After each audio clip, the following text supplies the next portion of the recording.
জানিয়ে দিচ্ছি আজকের প্রধান সংবাদ শিরোনাম। সাথে আছি আমি হাসান আরাম। গ্যালারিতে বসে দেখার দিন শেষ, আমরা এখন নিজে খেলব। নিউ ইয়র্কে NRB connect day empowering global Bangladeshi শীর্ষক এক অনুষ্ঠানে ডক্টর ইউনূস প্রবাসীদের উদ্দেশ্য করে এই কথা বলেন।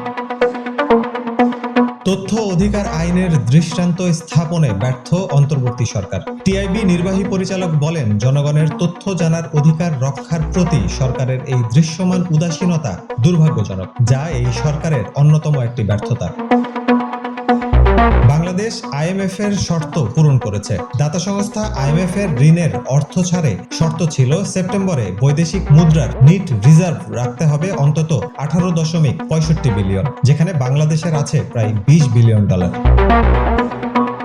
ট্রাম্প বর্ণবাদী, নারী ও ইসলাম বিদ্বেষী বলেছেন লন্ডনের মেয়র সাদিক খান। যুক্তরাজ্যের রাজধানী লন্ডনের মেয়র সাদিক খান যুক্তরাষ্ট্রের প্রেসিডেন্ট ডোনাল্ড ট্রাম্পের তীব্র সমালোচনা করে বলেছেন তিনি বর্ণবাদী, লিঙ্গ বৈষম্যকারী, নারী ও ইসলাম বিদ্বেষী।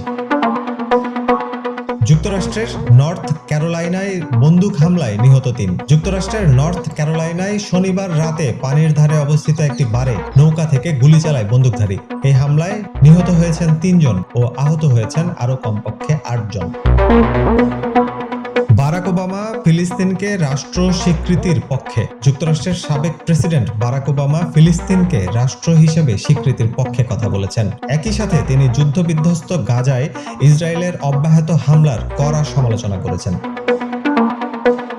আজ এশিয়া কাপের Bharat Pakistan final match. Asia কাপে ভারত নাকি পাকিস্তান, মেগা ফাইনাল শেষে শেষ হাসি কে হাসে সেটা দেখার অপেক্ষায় ক্রিকেট সমর্থকরা।